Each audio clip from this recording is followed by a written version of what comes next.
Have you ever noticed it just a quiet vibration in the back of your mind without being able to fully explain it?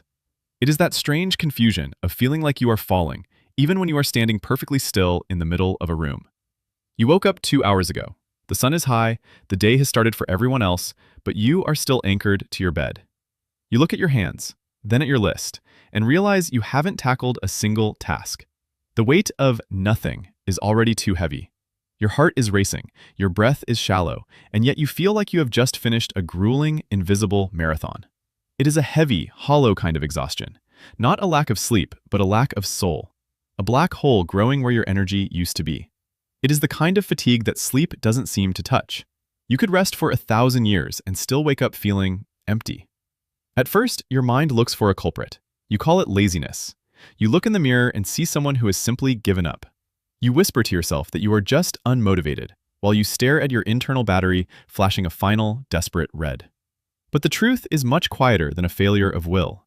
It is much deeper than a simple lack of effort or a bad habit. It is much more taxing because it is invisible. You are holding up a giant gray boulder that no one else can see. You are not lazy. You are experiencing quiet burnout, a total collapse of the internal systems that keep us moving forward. It is a state where your nervous system has become a tangled web of glowing blue wires, firing constantly without a target. Your brain is working overtime in a silent office, typing 1,000,000 words per minute on a keyboard that isn't even there. You are burning fuel at an incredible rate, even when you are sitting perfectly still on a chair, doing absolutely nothing at all. You sit on your sofa. The walls feel too far away, and the air feels too thick. You are isolated in the center of your own life. Your phone is a glowing trap in your hand. You scroll, not to find information, but to find a way to stop feeling your own pulse. On the outside, to the rest of the world, you look relaxed. They see a person resting. They see a calm surface on a deep lake. But inside, a silent storm is brewing. The waves are crashing against your ribs, and the lightning is striking your very thoughts. Your brain is running 1,000 background programs. Every mistake, every fear, and every to-do is stealing your processing power.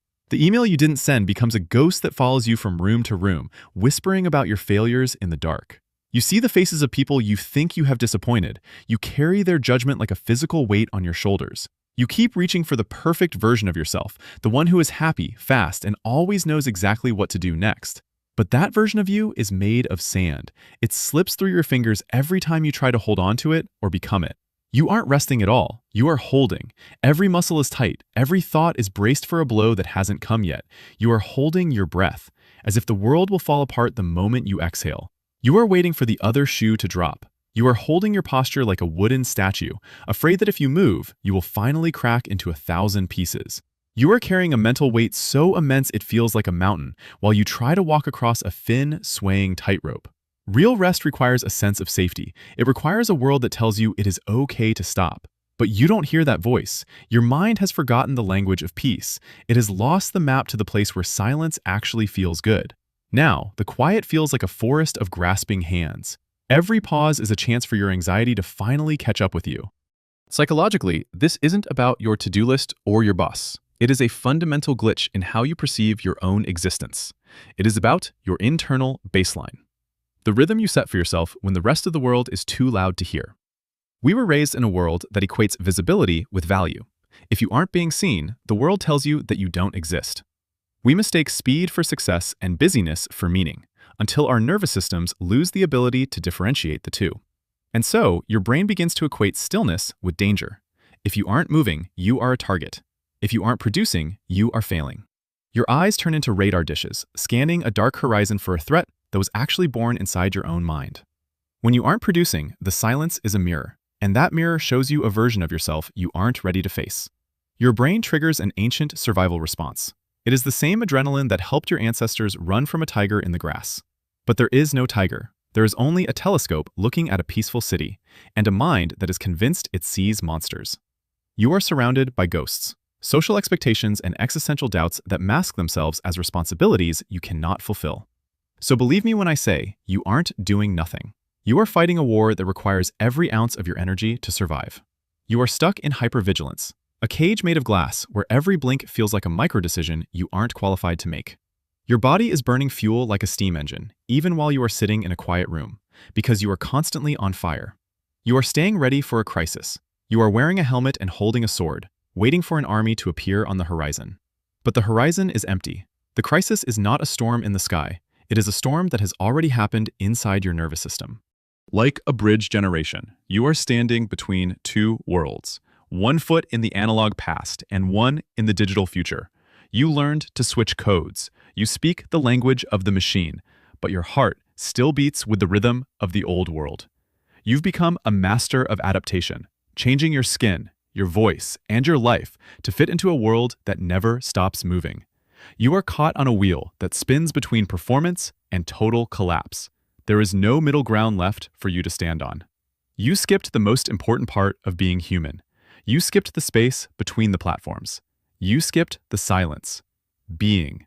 Just existing in a field of flowers without needing to take a photo of them or explain to anyone why you are there.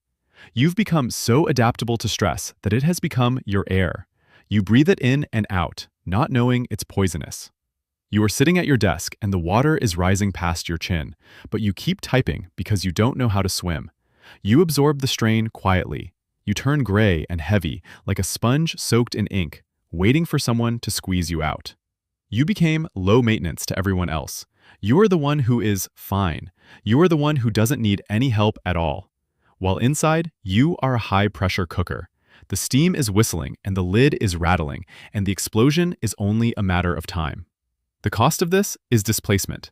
You feel like a square peg trying to fit into a round hole, and you are starting to break. You are out of rhythm with your own life. You are dancing to a song that ended 10 minutes ago, and you can't hear the silence.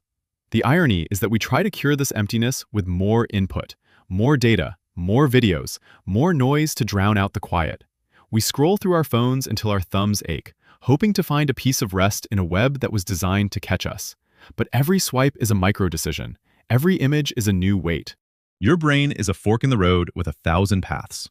We have lost the art of the 90s boredom. That sacred time when the TV was just static and there was nothing to do but be. We have lost the empty space. The white room where the soul can finally catch up to the body and breathe again. Where the nervous system finally settles into a steady, blue rhythm. Where the heart can beat without a reason or a deadline.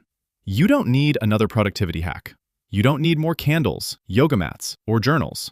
You need to stop performing. Healing starts when you finally name the weight you are carrying. When you look at the stone and call it by its real name, burnout. Once you name it, the stone becomes a balloon. It doesn't disappear, but it becomes light enough to let go of and watch it float away. It is okay to set the mountain down. The world will not stop spinning if you take a seat on this bench and watch the sunset. You aren't behind. You aren't broken. You are just a human being finding your center in a world that forgot where its own center is. If you see yourself or a friend in this struggle, preferring the quiet while the world demands more, share your story below. Sometimes, naming this exhaustion is the first step toward letting it go. This channel explores the hidden patterns of the mind. If you want to find your rhythm with us, consider subscribing. Thank you for watching.